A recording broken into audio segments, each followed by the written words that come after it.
प्रभु का हम धन्यवाद करते हैं, परमेश्वर की बड़ाई हम करते हैं। आइए हम प्रभु के वचन से आज कुछ पदों को हम देखेंगे और आज जो है हम परमेश्वर के वचन से जो है अद्भुत बातों को सीखने का हम प्रयास करेंगे, क्योंकि परमेश्वर का वचन जो है वो सामर्थ्य है और परमेश्वर का वचन जो है प्रभु की राज्य की बातों को, परमेश्वर की बातों को हमारे जीवन के ऊपर प्रकट करता है। आइए स्क्रीन के ऊपर एक वचन जो है आपको दिखाया जाएगा और उसको पढ़ने में कोई भी मेरी अगुवाई करे।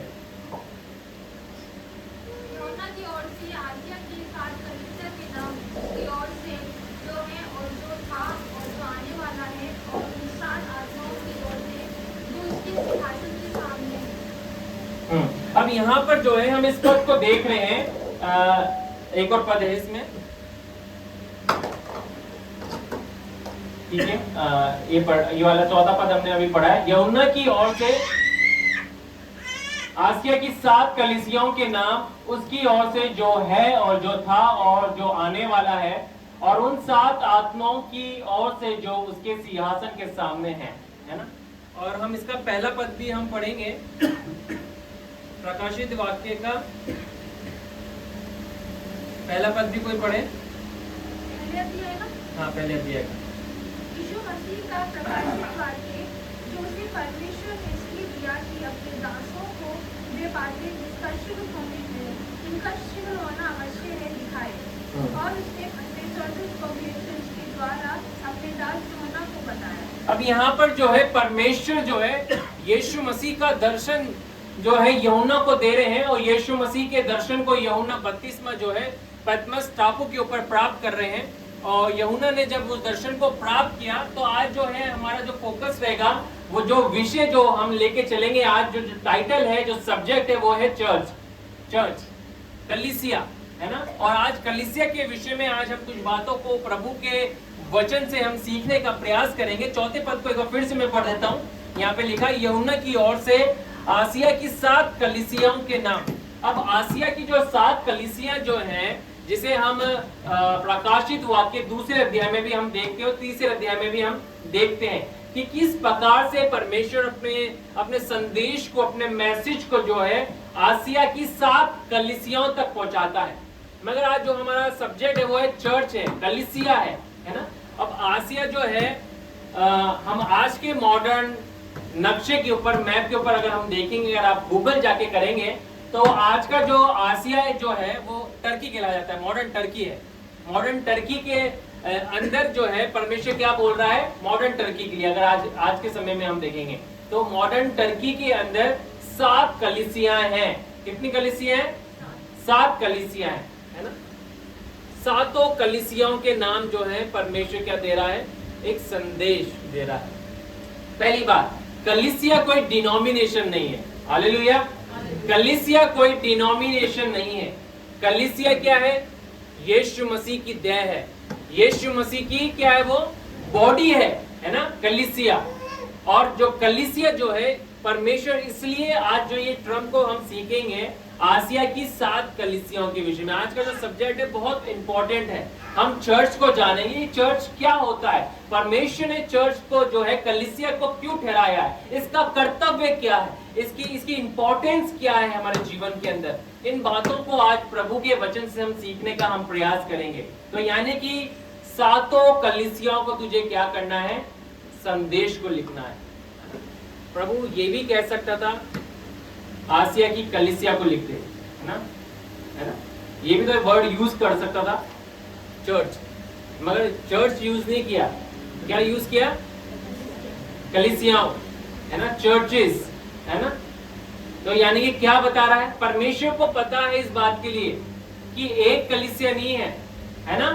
एक प्रांत के अंदर, टर्की के अंदर, आज मैं टर्की इसलिए बोल रहा हूं क्योंकि आज के समय में वो मॉडर्न टर्की है ना। वहां पर कितनी कलीसिया? 7 कलीसिया है, एक कलीसिया नहीं है। तो कहने का क्या मतलब है, अगर आज हम परमेश्वर के संदेश को देखें, भारत के लिए प्रभु क्या इस्तेमाल करेगा वर्ड, बताइए? भारत की कलीसिया या भारत की कलीसियाओं, है ना। क्योंकि प्रभु को पता है बहुत सारी कलीसियां हैं, बहुत सारे चर्चेस हैं, और परमेश्वर का यही उद्देश्य है। परमेश्वर ने जो इस बात को अपने वचन में सिद्ध करा है देके कि कोई एक डिनोमिनेशन नहीं है ना, कोई एक चर्च नहीं है, मगर जगह जगह। टर्की के बारे में मैं आपको बता दूं, टर्की का जो ये चर्च 7 चर्चेस थे, जो मैं रीड आउट कर रहा था, इसको पढ़ रहा था इसके बारे में, तो मैंने देखा कि लगभग 100 से 120 किलोमीटर के दायरे के अंदर ये 7 कलीसियां थी। कितने किलोमीटर के अंदर? 100 से 120 किलोमीटर के अंदर, इतने से दायरे के अंदर क्या है? 7 कलीसियां है उस समय। मगर आज परमेश्वर ने कितनी ठहरा दी? आज हमारे जयपुर शहर जो है मेरे ख्याल से 45 किलोमीटर की रेंज के अंदर होगा। कितनी कलीसियां आपको पता भी है? लगभग 150 से भी ज्यादा। जयपुर की बता रहा हूं मैं आपको, 100 से 150 के आसपास की कलीसियां प्रभु ने बनाई है। हालेलुया। तो भारत में तो बहुत होंगी।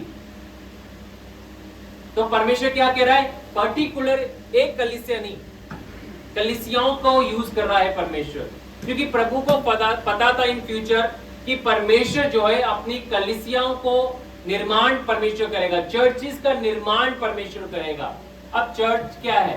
चर्च का मतलब ये नहीं है कि कोई एक इमारत बन गई, है ना।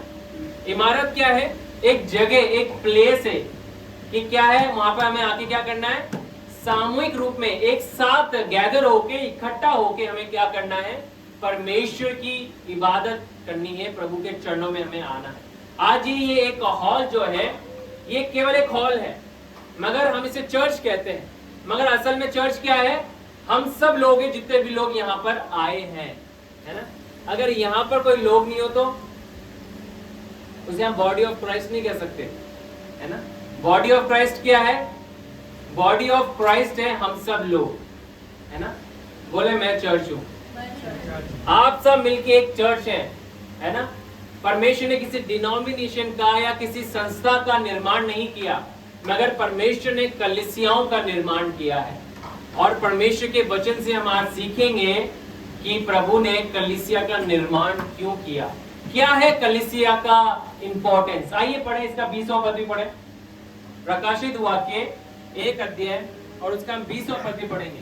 अर्थात उन 7 तारों का भेद जिन्हें तूने मेरे दाहिने हाथ में देखा था, और उन 7 सोने की दीवटों का भेद। ये 7 तारे 7 कलीसिया के दूत हैं, और ये 7 दीवट 7 कलीसियाएं हैं। अब यहाँ पर हम इसको देखेंगे कि जो वर्ड यूज किया गया है प्रकाशित वाक्य के अंदर, वो क्या यूज किया गया है कलीसिया के लिए? क्या लिखा हुआ यहाँ पे? और वे 7 दीवट, 7 क्या है? कलीसिया। दीवट का मतलब क्या होता है? इंग्लिश के अंदर जो वर्ड यूज किया गया वो है लैम्पस्टैंड, है ना, लैम्पस्टैंड कलीसियाओं के लिए। पुराने नियम का मैं आपको पिक्चराइज बताता हूँ। पुराने नियम के अंदर एक पर्टिकुलर एक लैम्पस्टैंड होता था और उसके अंदर 7 निकलते थे होल्डर्स, जिसके अंदर ना लैंप्स लगाए जाते थे। और पुराने नियम के अंदर जो है यरूशलेम के अंदर ही क्या क्या होता था? परमेश्वर का पुराने नियम के अंदर मंदिर होता था, जहाँ पे पूरे परमेश्वर के जो लोग हुआ करते थे, यहूदी समाज के जो लोग हुआ करते थे, वो वहां पर आके क्या है? आराधना करते थे। मगर आज के समय में ऐसा नहीं है ना। आज के समय में परमेश्वर ने ऐसा नहीं ठहराया। परमेश्वर ने इन बातों को बदल दिया यीशु मसीह में होके, है ना। और आज हम क्या कर रहे हैं? प्रभु की आराधना अलग अलग स्थानों में कर रहे हैं। अगर मैं आपको वचन खुला के मैं पढ़ाऊंगा तो नहीं, मगर मैं आपको बताऊंगा कि प्रभु के वचन में नए नियम के अंदर कलीसियां जो थी वो कई जगह घरों में मिलकर आराधना किया करते थे। कहां पे कर रहे हैं? घर घर मिलकर आराधना करते थे। हर एक के पास ऐसा भवन नहीं होता था, है ना। तो वो कहां आराधना करते थे?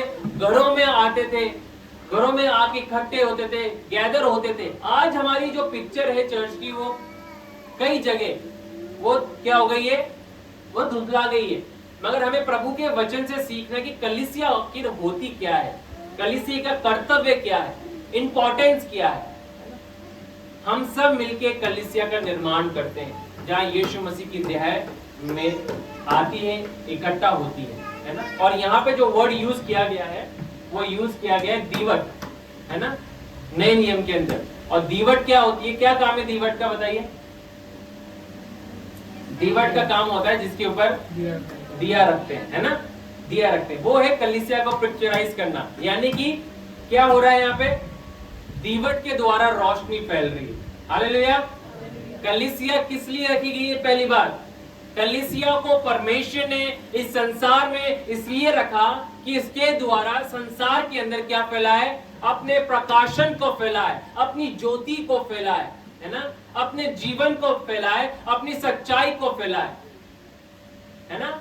तो कलीसिया का कर्तव्य क्या है? कलीसिया की इंपॉर्टेंस क्या है? कि कलीसिया क्या करती है? इस अंधकार के समय में, अंधकार का माहौल चारों तरफ है, अफरा तफरी चारों तरफ मची हुई है ना। लोग जो है पाप में गिर रहे हैं, लोग जो है एक दूसरे को क्या है घात करने पे लगे हुए हैं, मारने पे लगे हुए हैं।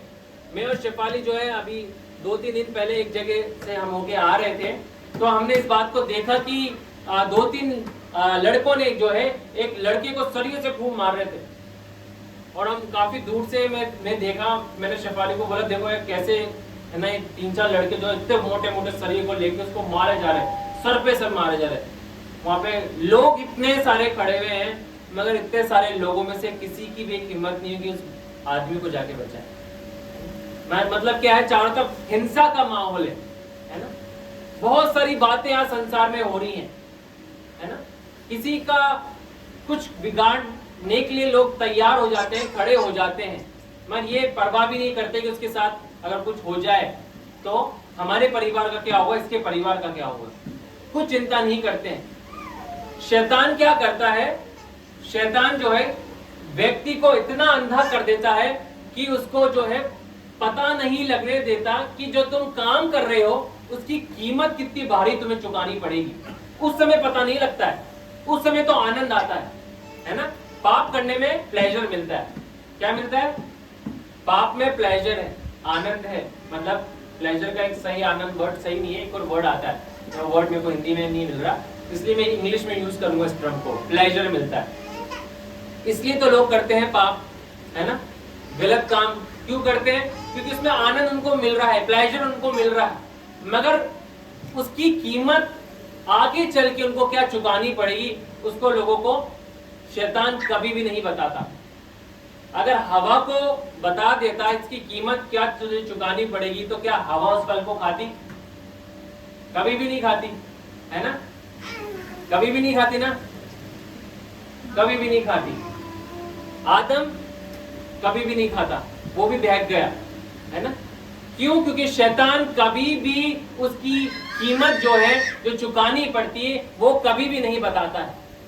वो तो केवल थोड़ा दृश्य दिखा देता है, एडवर्टाइजमेंट दिखा देता है। एडवर्टाइजमेंट, टीवी पे एडवर्टाइजमेंट आ रहा है ना, एडवर्टाइजमेंट आता है लोगों को आकर्षित करने के लिए। शैतान का काम बिल्कुल वैसा ही है, ये बिल्कुल शैतान के उन कामों के पैटर्न पे है, लोगों को आकर्षित करते हैं, है ना, लोगों को आकर्षित करके क्या खींचते हैं, मगर उसके बाद क्या परिणाम होगा उसको वाकिफ नहीं कराते। मगर कलीसिया को परमेश्वर ने क्यों रखा है? ज्योति के समान रखा है, कि परमेश्वर कलीसिया के द्वारा अपनी ज्योति को फैलाए, प्रकाशन को फैलाए, अंधियारे को दूर करे। ज्योति का काम क्या है? अंधियारे को दूर करना, अंधियारे के कामों को प्रकट करना। यीशु मसीह ने क्या कहा? मैं किस लिए आया? कि अंधियारे के कामों को प्रकट कर दूं, है ना। तुम अंधियारे में क्या क्या काम करते हो, और किसको बोल रहे थे यीशु मसीह? आपको पता है? यीशु मसीह बोल रहे थे सदूकी और फरीसियों को, जो दूसरों को सिखाते थे। प्रभु के वचन को आप पढ़ेंगे ना, बहुत इंटरेस्टिंग है, इंटरेस्ट आएगा आपको पढ़ने में, है ना। वही लोग अंधियारे में क्या काम कर रहे हैं? लोगों को गिराने का काम कर रहे हैं, फंसाने का काम कर रहे हैं। यीशु मसीह ने कहा मैं उन कामों को प्रकट करने के लिए आया, उन बातों को बताने के लिए आया, है ना। और यही कलीसिया का भी ही काम है कि शैतान के उन कामों को जो है, चर्च में जब लोग आते हैं तो हम क्या करते हैं, कैसे हम ज्योति को प्राप्त करेंगे, कैसे हम लाइट को प्राप्त करें। कोई वचन निकाले, भजन संहिता निकाले, 119 का 105 निकाल के पढ़े कोई भी। ये वचन जो है संडे स्कूल से हमें सिखाया जाता है, हम सीखते आए हैं, और ये वचन हमें मुंह जवानी याद होना चाहिए। आज अभी नीचे जो है संडे स्कूल चल रहा है, बच्चों को सिखाया जा रहा है, और आने वाले समय में वो बच्चे जब खड़े होकर प्रभु के वचन को जब बोलेंगे, हमारा माँ बापों का दिल जो है आनंद से भर जाएगा कि प्रभु के वचन को ये बचपन से क्या है, मेमोराइज कर रहे हैं, सीख रहे हैं, क्योंकि प्रभु का वचन सामर्थ्य। पढ़िए कोई भी भजन संहिता 119 का 105। भला होता कि तेरी विधियों को मानने के लिए चाल चलन दृढ़ हो जाए। तब मैं तेरी सब आज्ञाओं की ओर से चित्त लगाए रखूंगा और मेरी आशा न टूटेगी। जब मैं तेरे अधर्मीय नियमों को सीखूंगा तब तेरा धन्यवाद सीधे मन से करूंगा। मैं तेरी विधियों को मानूंगा। मुझे 105 भजन संहिता 119 का 105 105। तेरा वचन मेरे पाँव के लिए दीपक और मेरे मार्ग के लिए उजाला है। हाँ, तेरा वचन मेरे पाँव के लिए दीपक है। अब तेरा वचन क्या है? मेरे पाँव के लिए क्या है? दीपक है। और मेरे मार्ग के लिए क्या है? उजियाला है। यानी कि सिंपल लैंग्वेज में, टर्म में क्या बताया जा रहा है? प्रभु का वचन, प्रभु कह रहा है कि तेरा वचन जो है वो ज्योति है, हमें ज्योति बताती है ना। अब बहुत ही सटीक बातें दे रखी है यहाँ पे। तेरा वचन मेरे पाँव के लिए दीपक है। आपको पता है दीपक कैसे काम करता है? दीपक क्या होता है? एकदम दूर तक को क्या है? रोशनी नहीं देता है ना। दीपक दूर तक की जर्नी को नहीं बता देता है। दीपक दूर तक के मार्ग के अंधियारे को दूर नहीं करता। मगर दीपक का काम क्या होता है? कितना, अगर आप दीपक को अंधियारे में, गुप्त अंधकार में लेके चलेंगे तो कितनी दूर तक आप देख पाएंगे? आपको पता है? थोड़ी सी दूर तक। हालेलुया। क्यों? थोड़ी सी दूर तक। और जैसे ही आप उस दीपक को थोड़ी और आगे लेके चलेंगे तो वो क्या होगा? और थोड़ी दूर तक आपको क्या है? दिखने पाएगा। ये है प्रभु के वचन का सिद्धांत। जैसे जैसे हम परमेश्वर के वचन को कैरी करके चलते हैं, परमेश्वर हमारे मार्ग में हमारी सहायता करता है। परमेश्वर हमारे मार्ग के अंदर अंधियारे को दूर करता है, अंधियारे के कामों को प्रकट करके दिखा देता है। परमेश्वर का वचन सामर्थ्य है। कलीसिया में क्या होता है? हम परमेश्वर के वचन को, परमेश्वर के वचन के सिद्धांतों को हम सीखने पाते हैं। इसलिए हम कलीसिया के अंदर आते हैं कि हम क्या सीखें? परमेश्वर के वचनों को सीखें। क्योंकि प्रभु का वचन क्या है? वो दीपक है। परमेश्वर का वचन वो लाइट है जो हमें क्या करता है? हमें प्रकाशमान करता है, हमारे जीवन के अंदर ज्योति को लेके आता है, शैतान के कामों को प्रकट कर देता है, इस संसार के कामों को प्रकट करके दिखा देता है कि संसार में किस रीति से लोग अपने जीवन को जी रहे हैं। मगर कलीसिया को प्रभु ने क्या रखा है? एक दीवट के समान परमेश्वर ने रखा है कि क्या करे? हम प्रकाशमान हो और दूसरों को क्या कर सके? प्रकाश दे सके, ज्योति दे सके, मार्ग को बताने वाले हो सके, सच्चाई को बताने वाले हो सके परमेश्वर के वचन के द्वारा। तो कलीसिया में हम जब आते हैं, कलीसिया क्या है? किस रूप के समान है? एक दीवट के समान है ना। दीवट के समान है प्रभु की कलीसिया। और वो दीवट क्या करती है? अंधियारे को दूर करती है। आज बहुत सारे लोग जो कलीसिया में आते हैं, आप भी ऐसे लोगों से मिले होंगे कि जो लोग अंधकार में थे, मगर जब वो आए, प्रभु के भवन में आए, कलीसिया में आए, कलीसिया से मिले, बॉडी ऑफ क्राइस्ट से वो मिले, तो परमेश्वर ने अपना फंक्शन चालू किया। क्या चालू किया? परमेश्वर ने उनके जीवन में प्रकाश देना चालू किया, उनके जीवन में ज्योति देना चालू किया, है ना। बिली ग्राम कई समय पहले जब परमेश्वर के वचन को सुनने के लिए गए अपने भाई बहनों के साथ, बिल्कुल पीछे की ओर बैठे हुए थे, और जब प्रभु का वचन प्रचार किया जा रहा था, और जब प्रभु का वचन प्रचार किया जा रहा था, तो क्या उनके पास पहुंचा? एक प्रकाश पहुंचा, एक लाइट पहुंची। और वो लाइट ने उन्हें क्या महसूस कराया? उनके गिल्ट को महसूस कराया, उनके पाप को बताया कि तेरे जीवन में इस बात की कमी है, तुझे क्या होना है? विजयी होना है। और उन्होंने क्या किया? प्रभु के सम्मुख आए, चलकर आए और अपने जीवन को यीशु मसीह को उन्होंने सौंप दिया। कब सौंपा? जब वो प्रभु के पास आए, है ना। प्रभु के वचन को उन्होंने सुना, कलीसिया में आए, परमेश्वर के वचन को ग्रहण किया, तो क्या हुआ? उनके जीवन का अंधकार प्रभु ने क्या कर दिया? दूर कर दिया। यही कलीसिया का कार्य है, परमेश्वर ने जो ठहराया है कि कलीसिया में जब हम आते हैं तो क्या होता है? हम ज्योति को प्राप्त करते हैं प्रभु के वचन के द्वारा। परमेश्वर के वचन को हम सुनते हैं, प्रभु के वचन को हम सीखते हैं।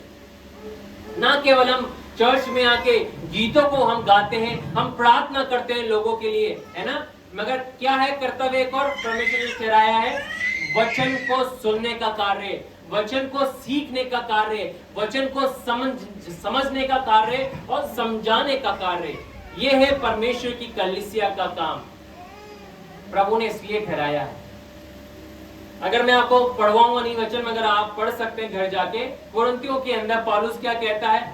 जब वो वरदानों के विषय में बातचीत करता है, जब वह अन्य भाषाओं के विषय में बातचीत करता है और भविष्यवाणी के विषय में बातचीत करता है, तो वो क्या कहता है कि जब कलीसिया में जब लोग आएंगे और जब भविष्यवाणी होगी तो क्या होगा, लोग जान लेंगे।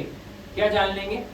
कि परमेश्वर हमारे मध्य में, क्योंकि उसके द्वारा परमेश्वर क्या प्रकट करेगा, उनके जीवन की बातों को प्रकट कर देगा, है ना। जीवन की बातों को क्या है, प्रकट कर देगा। और जब जीवन की बातें प्रकट होगी तो वो इस बात को जान लेंगे कि परमेश्वर वास्तव में यहाँ पर है, प्रभु की प्रेजेंस है। ये कलीसिया का एक फंक्शन है, प्रकाशन का।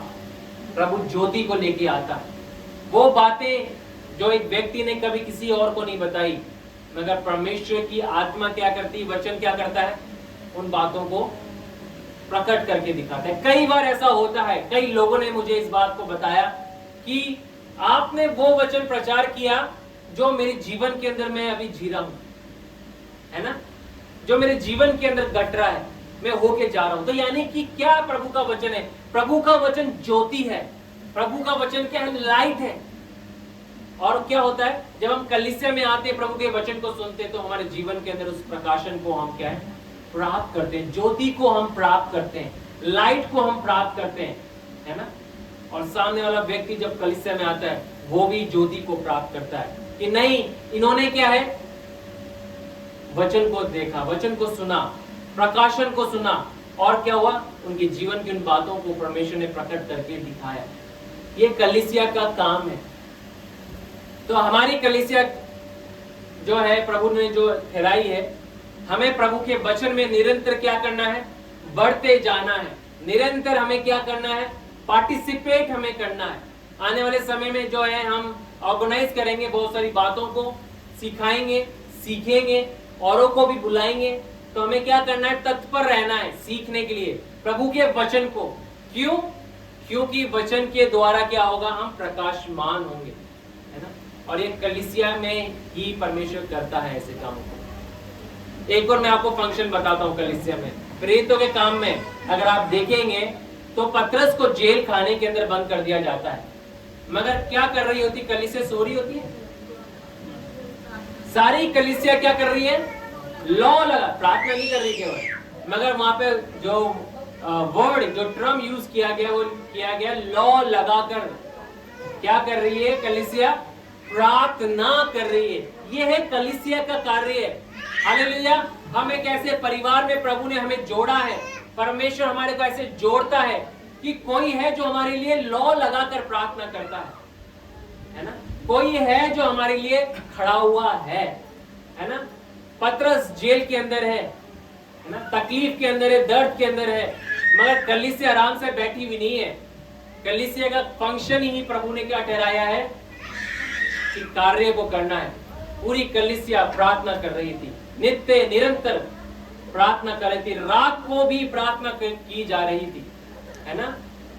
पतरस कब छूट के आया, रात के समय में ना। जब वो छूट कर आया तो उसने सबको सोते हुए नहीं पाया, सब प्रार्थना कर रहे थे, निरंतर प्रार्थना कर रहे थे। ये है परमेश्वर की कलीसिया, जो हम प्रभु के वचन में नए नियम के अंदर देख सकते हैं, पा सकते हैं कि परमेश्वर ने इस रीति से कलीसिया का निर्माण किया है। ये है परमेश्वर की कलीसिया। तो हमें क्या करना है, एज अ चर्च हम क्या देखें, एज अ चर्च हम क्या देख सकते हैं, पिक्चर को हमें कैसा बनना है, हम सबको निरंतर नित्य प्रभु के वचनों में लीन होना है, क्योंकि वचन के द्वारा हम प्रकाशमान होंगे, ज्योति हमारे जीवन के अंदर आएगी, हम ज्योति बनेंगे, है ना। यीशु मसीह ने क्या कहा, तुम जगत की क्या हो, तुम जगत की ज्योति हो। बोले मैं जगत की ज्योति हूँ। प्रभु ने आपको ठहराया है, कलीसिया को ठहराया है, इस पृथ्वी के तुम क्या हो, नमक हो, है ना। You are the salt of this earth. Hallelujah. हर एक का अपना अपना फंक्शन है। अब कलीसिया में हर एक रीति का फंक्शन प्रभु ने क्या है, ठहराया है। मैं आपको बताता हूँ, क्लैरिफाई करता हूँ कुछ बातों को। ज्योति क्या है, दिखती है ना। ज्योति क्या है, दिखती, और सब ज्योति बनना चाहते हैं और बनना भी है हमें, मगर कलीसिया के फंक्शन को हमें समझना पड़ेगा। प्रभु अपने तरीके से कार्य करता है, प्रभु ने नमक भी ठहराया। नमक क्या देता है? स्वाद को देता है। ज्योति रोशनी देती है, प्रकट करती है बातों को, मगर नमक क्या देता है? स्वाद देता है, टेस्ट को देता है। मगर आपने, मेरे पास अभी ग्लास नहीं है, मगर इसको मैं प्रैक्टिकली दिखाता। अगर आप ग्लास लेंगे कांच का, अगर उसके अंदर आप 1 चम्मच नमक डालेंगे, घर जाके जरूर करिएगा, है ना। अगर आप नमक डालेंगे तो नमक क्या होगा? घुल जाएगा। दिखेगा क्या? घुल जाएगा। ये है कलीसिया का काम, टेस्ट देती। कई बार परमेश्वर के कामों को जब हम करते हैं, है ना, लोग रिकॉग्नाइज नहीं कर पाते, है ना, देख नहीं पाते, नमक घुल जाता है ना, ज्योति दिखती है। कई बार प्रचारों को वो देख लेंगे, है ना, प्रचार करते हुए, प्रार्थना करते हुए, है ना, ज्योति के समान, मगर ऐसा नहीं है। एक नमक के समान भी प्रभु इस्तेमाल करता है। हालेलुया। कैसे नमक के समान? कि हम क्या करते हैं? लोगों को मसीह का स्वाद देते हैं, मसीह का क्या देते हैं? टेस्ट देते हैं। परमेश्वर के प्रेम को कलीसिया क्या कर रही है? नमक के समान लोगों तक पहुंचा रही है, परमेश्वर के प्रेम को पहुंचा रही है। मदर टेरेसा ने कैसे परमेश्वर के प्रेम को, यीशु मसीह के प्रेम को अपने जीवन से दिखाया, उस टेस्ट को पहुंचाया। कैसे पहुंचाया? प्रेम के द्वारा, सर्विस के द्वारा। उन्होंने इतने बड़े बड़े प्रचार नहीं करे, मगर उन्होंने क्या किया? टेस्ट के द्वारा, कार्य के द्वारा क्या किया? परमेश्वर के राज्य की बातों को, यीशु मसीह के उस बलिदान को, परमेश्वर के पिता के उस प्रेम को जो है क्या है, अपनी सर्विस के द्वारा क्या है, पहुंचाया। मैं एक इंटरव्यू उनका देख रहा था, मैंने अपनी जो है फर्स्ट बुक के अंदर उस इंटरव्यू को लिखा था कि किस रीति से जो है मदर टेरेसा ने जो है एक ऐसे व्यक्ति की जिसके घाव सड़ गए थे कोलकाता की रोड के ऊपर, और घाव में से सड़न की बदबू आ रही थी, पस निकल रहा था, और वहां पर जिसके पास, उस व्यक्ति के पास कोई नहीं जाना पसंद कर रहा था, वो उसके पास गई, बैठी, और एक न्यूज वाले ने उनका इंटरव्यू भी बनाया कि उन्होंने किस रीति से सर्विस करी। उसके अपने किट को लेके हुए जाती थी, उन्होंने अपने किट को खोला, किस रीति उसके घाव को साफ किया, अपने हाथों से उन्होंने क्या उसे खाना खिलाया, जिसके शरीर में से दुर्गंध आ रही थी, बदबू आ रही थी, जिसके पास कोई नहीं जा रहा था, जिसके घाव सड़ गए थे, उसके पास वो जाती है ना। तो ये क्या कर रही है? नमक के समान एक सेवा कर रही है। तो कलीसिया कैसी है? ज्योति के समान भी सेवा करती है। एक कलीसिया में आने वाले जो लोग जो होते हैं, वो नमक के समान भी क्या करते हैं? अपनी सर्विस को देते हैं, है ना। हमें कभी भी परमेश्वर की सेवा को कलीसिया के अंदर जो है अंडर एस्टिमेट नहीं करना है। आज जो हम कलीसिया के विषय में जो हम सीख रहे हैं, जान रहे, बहुत इंपॉर्टेंट बात हम सीख रहे हैं। कई बार कलीसिया में लोग निराश हो जाते हैं, निरुत्साहित हो जाते हैं कई बार कि यार हम ज्योति के समान तो नहीं दिख रहे, है ना, स्टेज पे तो नहीं दिख रहे। प्रभु का समय है हर एक को आगे लाने का, है ना, प्रभु का समय होता है, मगर उससे पहले परमेश्वर स्वाद देता है जीवन के अंदर। हालेलुया। प्रभु नमकीन बनाता है, हमें नमकीन हमें करता है, यानी कि स्वाद हमारे जीवन के अंदर देता है मसीह का, ताकि हम मसीह के स्वाद को हम क्या फैलाएं। एक सेवा ये है, और एक ये बहुत बड़ी सेवाओं में से एक सेवा है। मैं आपको एक और उदाहरण देता हूँ। हम सबके पास नेल्स हैं, उंगलियों में है नहीं है ना, इसका भी एक फंक्शन है। हमें लगता है कि यार क्यों परमेश्वर ने शरीर के अंदर नेल्स को दे दिया, नाखूनों को दे दिया, इसका क्या काम है? इसका तो कोई काम ही नहीं है। मगर जब खुजली आती है तो, है ना, नाखून ही आराम देते हैं, है ना। तो प्रभु ने वेस्ट नहीं बनाया है, विद पर्पस प्रभु ने हमें बनाया है ना। कलीसिया में हम सब ऐसे ही हैं, हर एक का अपना दायित्व है, प्रभु ने ठहराया है, कर्तव्य परमेश्वर ने हर एक को दिया है, रिस्पॉन्सिबिलिटी प्रभु ने हर एक को दी है, ठहराई है कलीसिया के अंदर। कि कलीसिया के अंदर कुछ प्रार्थना करने वाले लोग, जिस तरीके से पतरस के लिए लोग प्रार्थना कर रहे थे, है ना, और पतरस के जीवन में प्रभु ने कैसे काम किया। जब कलीसिया लो लगा के प्रार्थना करते, याकूब में लिखा हुआ है कि धर्मी जन की प्रार्थना के द्वारा के प्रभाव से बहुत कुछ हो सकता है। परमेश्वर एक धर्मी जन की प्रार्थना, और उसने उदाहरण में किसका दिया? याकूब ने किसका उदाहरण दिया? पुराने नियम से बारिश के विषय में कौन प्रार्थना करता है पुराने नियम में? एलिया, बिल्कुल, है ना, वो एलिया का उदाहरण देता है। एलिया क्या कर रहा है? प्रार्थना कर रहा है। एक व्यक्ति, और बाल के कितने सारे नबी थे?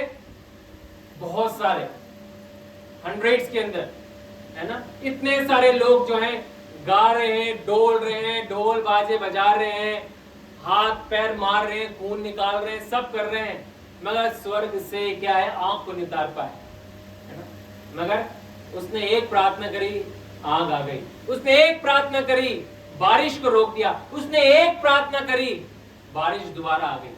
हालेलुया। धर्मी जन के प्रार्थना के द्वारा परमेश्वर बहुत कुछ कर सकता है, बहुत सामर्थ्य कार्य कर सकता है। तो सोचिए, कलीसिया क्या कुछ नहीं कर सकती है ना। बहुत कुछ कर सकती है कलीसिया। और ऐसे ही पतरस के लिए पूरी कलीसिया लौ लगा के प्रार्थना कर रही थी। एक पिक्चर प्रभु ने ठहराई है, दी है एग्जाम्पल, और उसके बेड़ियां क्या है? खुल गई। प्रभु ने अपने दूत को भेजा और क्या है? उसे छुड़ा के कलीसिया के अंदर लाके दिखा दिया। ये है परमेश्वर का काम। परमेश्वर की कलीसिया जब लौ लगा के प्रार्थना करती है, हम सब जब एक विषय के लिए एक सहमति के साथ जब हम प्रार्थना करेंगे कलीसिया के अंदर, हम प्रभु के भवन में आके as a church, as a body of Christ जब हम प्रार्थना करेंगे, प्रभु का आत्मा काम करेगा।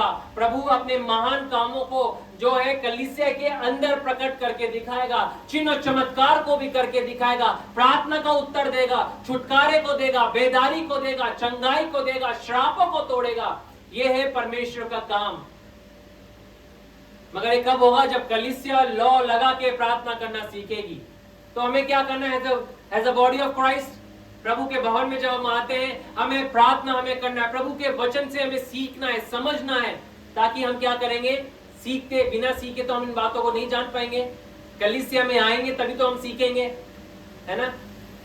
चर्च के अंदर हम आएंगे, प्रभु के वचन को, संदेश को हम सुनेंगे तो हम सीखेंगे। नहीं, परमेश्वर ऐसे भी काम करता है। नहीं, हमें कलीसिया में ऐसे इस रीति से हमें संगति करना है, हमें इस रीति से प्रभु के वचन को पढ़ना है, इस रीति से हमें संगति करते हुए प्रार्थना हमें करनी है। तो परमेश्वर क्या करेगा? अपने कामों को करके दिखाएगा। मैं आपको बताऊं, YouTube पे तो बहुत सारी गवाहियां भरी पड़ी हैं कि कैसे लोगों ने अपने जीवन में प्रार्थना के उत्तर को प्राप्त किया जब वे प्रभु के भवन में गए और कलीसिया ने लौ लगा के उनके लिए प्रार्थना करी। जब कलीसिया ने प्रार्थना करी, परमेश्वर ने अपने कामों को उनके जीवन के अंदर क्या है? प्रकट करके दिखाया है। बहुत सारे लोगों की बहुत सारी गवाहियां हैं। हम में से यहाँ पे बहुत सारे लोग हैं जिनके पास यही गवाहियां होंगी। जब कलीसिया ने प्रार्थना करी, क्या हुआ? परमेश्वर की आत्मा ने क्या किया? कार्य किया। परमेश्वर ने अपने वचन को जो प्रभु ने प्रतिज्ञा दी, प्रभु ने उसे सिद्ध करके दिखाया। प्रॉमिस जो प्रभु ने दी, प्रभु ने उसे फुलफिल करके दिखाया। कलीसिया लौ लगा के जब प्रार्थना करती है, ये है परमेश्वर की कलीसिया में आने का, मैं कह सकता हूं, एक लाभ। ये हम प्रभु से जुड़ते हैं, हम परमेश्वर की ओर खींचे चले जाते हैं, हम प्रभु के वचन को हम सीखते हैं, हम प्रार्थना में हम आते हैं, उस एटमॉस्फेयर के अंदर हम एंटर करते हैं जहां से हम प्रभु के नजदीक पहुंच जा सकें, प्रभु के वचन को सीखने के लिए, उसकी आवाज को सुनने के लिए। प्रभु की कलीसिया का एक बहुत इंपॉर्टेंट रोल है।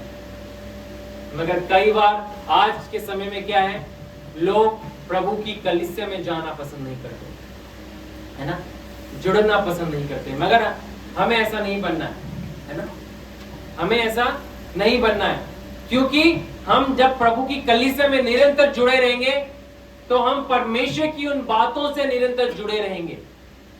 मैं आज आपको एक बात बताता हूं कि शैतान कैसे काम करता है। शैतान क्या करता है? प्रभु के वचन में बढ़ने से हमें रोकता है, सीखने से हमें रोकता है, क्योंकि उसे पता है ये हथियार है। ये क्या है? ये हथियार है। अगर ये हथियार कलीसिया में लोगों ने थामना आरंभ कर दिया तो क्या होगा? उसका राज्य उनके जीवन से समाप्त हो जाएगा, उसके काम उनके जीवन से नष्ट हो जाएंगे। यीशु मसीह ने कहा कि मैं इसलिए आया कि मैं शैतान के कामों को क्या करूं? नष्ट कर दूं, है ना, मिटा दूं। और यीशु मसीह ने अपने काम को करके दिखाया। मगर फिर भी कलीसिया से जब लोग दूर जाते हैं, आना नहीं चाहते हैं, संगति नहीं करना चाहते, तो क्या होता है? शैतान इसी रीति में से ताक में लगा रहता है कि कैसे इन्हें प्रभु की संगति से, वचन से मैं दूर ले जाऊं, क्योंकि दूर ले जाएगा तो क्या करेगा, निराशाएं हावी हो जाएंगी। निराशा हर एक के जीवन में आती है, निराशा के बादल हर एक के जीवन में आते हैं। आप बाहर जाइए, आप बादल को अपने ऊपर आने से नहीं रोक सकते हैं, मगर आप वर्षा से तो बच सकते हैं। कैसे बचेंगे? किसी शेड में जाके बच जाएंगे, छाता लेके बच जाएंगे, है ना, है ना। पक्षी आपके ऊपर उड़ रहा है, क्या आप उसे रोक सकते हैं अपने ऊपर उड़ने से? नहीं रोक सकते ना।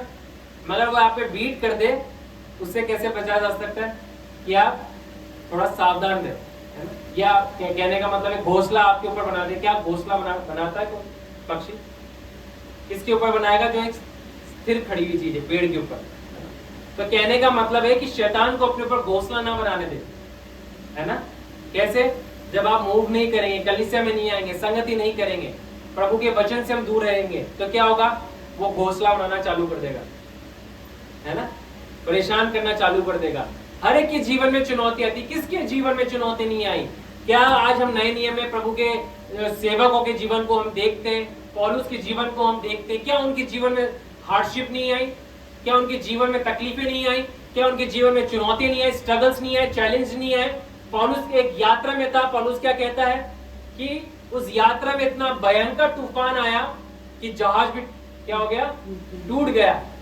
जान बचाने के लिए वो माल्टा द्वीप पे पहुंच गए।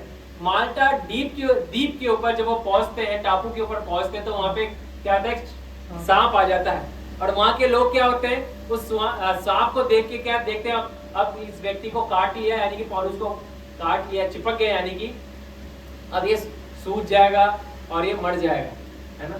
थोड़ी देर लोग क्या करते हैं? उसे देखते हैं क्या होता है इसके साथ, मगर उसको कुछ भी नहीं होता, है ना। आपको पता है लोग स्टेटमेंट बदलते समय नहीं लगता है। लोग पहले क्या कहते हैं? ये पापी व्यक्ति होगा, ये ना, ये कैसा व्यक्ति, देखो समुद्र की तूफान इसके ऊपर आ गए, है ना। लोग आपको आपकी तकलीफों से आपको जज करने लग जाएंगे, आपके चैलेंज से आपको जज करने लग जाएंगे। इनके जीवन में तकलीफ इसलिए आ रही क्योंकि ये प्रभु के पास नहीं जाते हैं, या प्रभु से प्रेम नहीं करते, या परमेश्वर से प्रेम नहीं करता है ना। ऐसे बहुत सारे लोग खड़े होंगे और आपको बोलेंगे।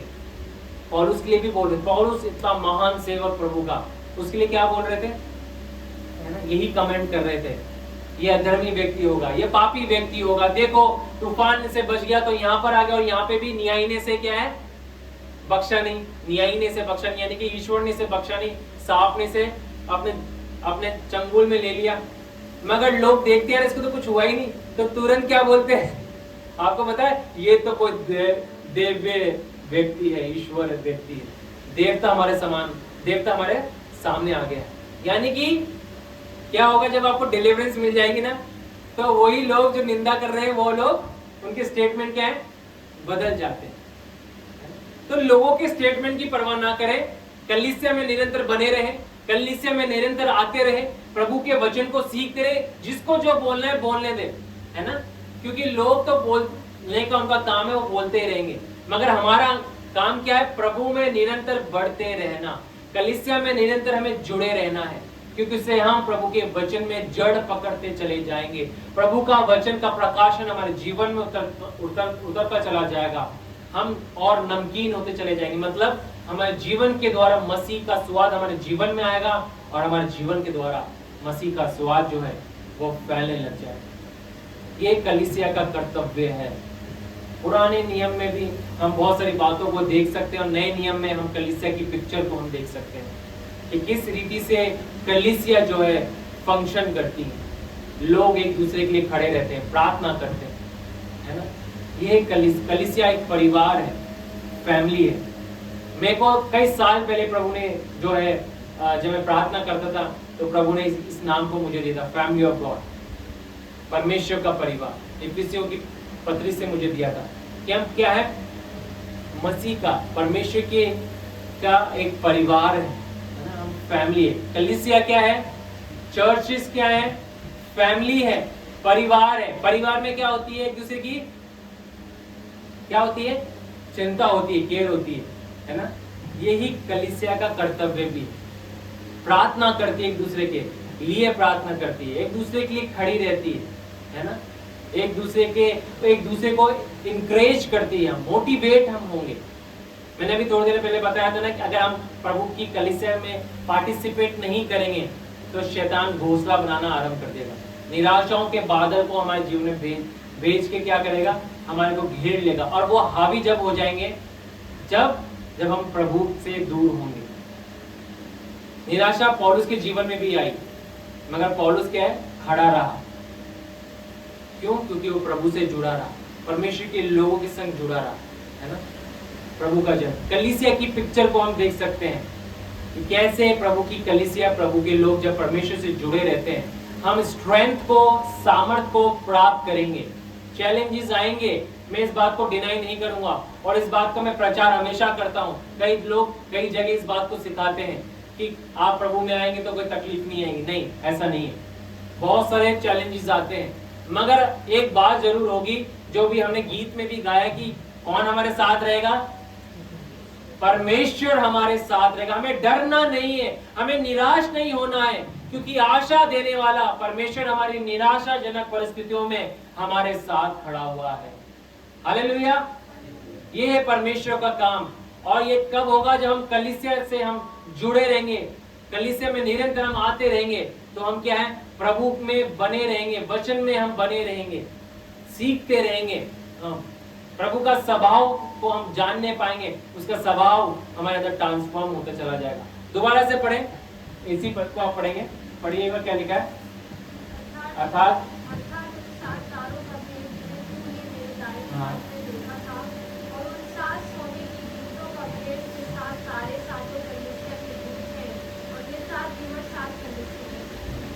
अब यहाँ पे क्या दीवट किसकी है?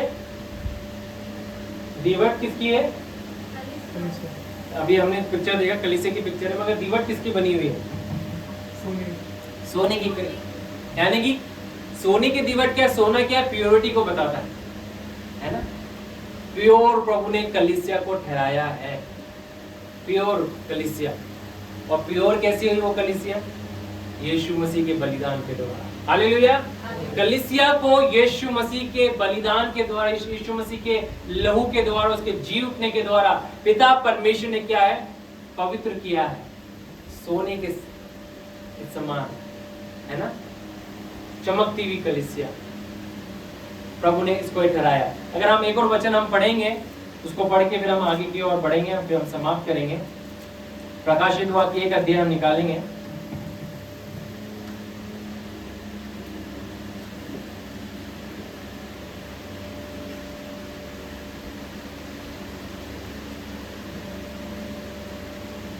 और उसका 4वां पद है ना, इसमें दिखा रखा था ना,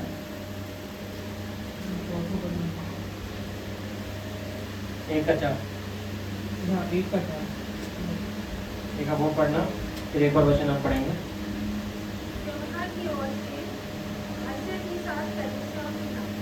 और उसकी ओर से जो है, जो था और जो आने वाला है, और उन 7 आत्माओं की ओर से जो उसके सिंहासन के सामने है, और यीशु मसीह की ओर से जो विश्वास, जो कि साक्षी और मरे हुए उसके जीवन के वालों में पहलों का पृथ्वी के राजाओं का हाकिम है, उन्हें अनुग्रह और शांति मिलती रहती है। अब इसका दूसरा अध्याय का पहला पद भी पढ़ दे। यीशु की कलीसिया की दूत को लिख, जो सातों तारे तेरे दाहिने हाथ में लिए हुए हैं और सोने के सातों दूतों के बीच में फिरता है, फिर ये कहता है। हाँ, अब यहाँ पे दीवटों के बीच में क्या है? फिरता है। कौन फिर रहा है? यीशु मसीह। यानी कि कलीसिया के अंदर जो है प्रभु, जो यीशु मसीह जो है, जिसकी एक कलीसिया है, जो हेड है, वो क्या फिरता है, चलता फिरता है ना। ये है परमेश्वर का वचन कि कलीसिया के अंदर कौन चल रहा है, कौन फिर रहा है, किसके हाथों में दीवट है? यीशु मसीह। ये यीशु मसीह की कलीसिया है ना। यीशु मसीह चलता और फिरता है कलीसिया के अंदर, अपने कामों को करता है ना? तो हमें कहां पर आना है? निरंतर प्रभु के भवन में, कलीसिया में हमें आना है। उससे क्या होगा? क्योंकि कलीसिया में कौन फिर रहा है, कौन चल रहा है ना? यीशु मसीह चलता और फिरता है। यानी कि यीशु मसीह चल रहा और फिर रहा है, इसका मतलब क्या है? मूव कर रहा है। इसका मतलब क्या है? कि प्रभु की प्रेजेंस है और प्रेजेंस है तो प्रभु की प्रेजेंस है तो प्रभु अपने कामों को भी करेगा। आमीन। तो कलीसिया में परमेश्वर अपने चिन्ह चमत्कार को, अपने कामों को करता है। कलीसिया में जब हम आते हैं, अपनी प्रार्थना को जब हम करते हैं, तो कलीसिया में आने के द्वारा क्या होता है, हमारी प्रार्थनाएं परमेश्वर सुनता है। क्यों सुनता है? क्योंकि परमेश्वर इस बात को देखता है कि ये व्यक्ति जो है, ये बच्चा जो है, ये बेटी जो है, इस बात की इंपॉर्टेंस की गंभीरता को सीरियसली ले रहे हैं। क्या ले रहे हैं? कि कलीसिया की इंपॉर्टेंस को जान रहे हैं, उसके कर्तव्य को जान रहे हैं, उसकी अहमियत को ये जान रहे हैं। इन्होंने इसे इग्नोर नहीं किया, मगर इसकी अहमियत को जान के कलीसिया से जुड़ रहे हैं, है ना? और जुड़ के क्या है, ये प्रभु के पास आ रहे हैं। तो परमेश्वर भी जो है उनकी प्रार्थना के उत्तर को देता है, प्रार्थना के आंसर्स को देता है, उनके जीवन में अपने कामों को वे करता है। और हम जानते हैं, इस बात को हमने देखा कि जब यहाँ पर जब हम मिलते थे या कहीं और जगह, हम घर घर में पहले हम आराधना करते थे, जब हम प्रार्थना करते थे, आज हमारे पास गवाहियां हैं इस बात की कि किस रीति से प्रभु ने हमारी प्रार्थना को उत्तर दिया जब हमने प्रार्थनाएं मिलके करी। क्या हमारे पास गवाही नहीं है? क्या हमारे पास उत्तर नहीं है? है हमारे पास आंसर उन तमाम विषयों के, कि जब हम लोगों ने क्या किया, प्रार्थनाएं करी, कलीसियाई रूप में हम मिले, प्रभु ने उस प्रार्थना का उत्तर हमें दिया है। हमें व्यक्तिगत रूप में तो करना ही करना है, डिवोशन हमारा स्ट्रॉन्ग करना ही करना है, व्यक्तिगत रूप में वचन पढ़ना ही पढ़ना है, मगर कलीसिया में आके निरंतर हमें क्या करना है, और गहराई से प्रभु के वचन को सीखना है, संगति करना है, और उसकी इंपॉर्टेंस में हमें आगे बढ़ना है, कर्तव्य में आगे बढ़ना है। आप सबकी एक रेस्पॉन्सिबिलिटी है। इसको बोल के मैं समाप्त करूंगा। जब भी मैंने थोड़ी देर पहले एक उदाहरण दिया था नाखून का एक इम्पोर्टेंस है ना, यानी कि अगर हम समझते हैं कि यार मैं तो बहुत छोटा हूँ, मुझे कुछ नहीं आता, नहीं, आप भी एक क्या है, इम्पोर्टेंट रोल प्रभु की कलीसिया में आपका है। बोले, मैं प्रभु की कलीसिया में एक अहम हिस्सा है, मेरा इम्पोर्टेंस है मेरी। आमीन। जोर से बोले, मेरी इंपॉर्टेंस है प्रभु की कलीसिया में। प्रभु ने मुझे अपनी महिमा के लिए मुझे ठहराया है। अगर आप चर्च के अंदर आए हैं ना, प्रभु के भवन में अगर आप आए, कलीसिया से अगर आप जुड़े हैं, तो एक उद्देश्य के साथ आप जुड़े हैं, आप ऐसे ही नहीं जुड़े हैं। कई साल पहले जब मैं आया था प्रभु के भवन के अंदर और प्रभु की कलीसिया से जब मैं जुड़ा, तो एक उद्देश्य के साथ प्रभु ने मुझे जोड़ा था, है ना? ऐसे नहीं जोड़ा था।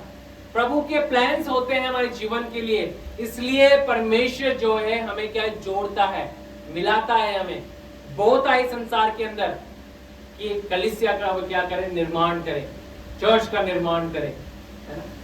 ऐसे ही नहीं आते हैं हम प्रभु में, एक उद्देश्य के साथ आते हैं। कई साल पहले थॉट मेरे पास था कि खुदा, अगर हमने यीशु मसीह को जान लिया तो क्यों यीशु मसीह आप अपने पास नहीं बुला लेते? अगर आपके पास होंगे तो बड़े आनंद के साथ होंगे, संसार में बड़े दुख और क्लेश है। एक विचार बहुत साल पहले जब मैं प्रभु में आया था ना, नया 2006 के अंदर, मेरे पास बहुत सारे क्वेश्चंस, मेरे जो लीडर्स हुआ करते थे ना, वो मुझे क्वेश्चन बैंक बोलते थे। क्यों? क्योंकि मैं उनसे बहुत सवाल करता था बाइबल को पढ़ के, कि बाइबल में ऐसा क्यों लिखा है, ऐसे क्यों नहीं लिखा है, तो क्या उसका कारण है। बहुत सारे क्वेश्चंस मेरे पास होते थे, क्वेश्चन बैंक मेरे पास होता था। तो एक सवाल ये भी था कि क्यों परमेश्वर ने जो है जीवित हमें रखा। इसलिए रखा क्योंकि परमेश्वर की एक योजना हमारे जीवन के लिए है, कलीसिया के लिए है। और आज प्रभु ने अगर आपको कलीसिया में रखा है, बोया है, तो एक इंपॉर्टेंस के साथ आप यहाँ पर आए, एक इंपॉर्टेंस आपके जीवन के लिए। आपको उसे जानना है कि आपकी इंपॉर्टेंस कलीसिया में क्या है, आपका रोल कलीसिया में क्या है ना? मुझे पता है हर एक कोई आके प्रचार नहीं कर सकता, मगर क्या आप प्रार्थना नहीं कर सकते? प्रार्थना कर सकते, है ना? आमीन। प्रार्थना करने वाले लोग, आराधना करने वाले, आराधना को लीड करने वाले लोग, है ना? आने वाले समय में जो है हम डिजिटल रूप में अभी हम यहाँ पर देख रहे हैं, इसको संभालने की हमें एक टीम चाहिए, है ना? बहुत सारे लोगों की जरूरत है सफाई करने, अभी सफाई भी हम करते हैं। तो कलीसिया क्या है? कलीसिया में हम सबका एक कर्तव्य है।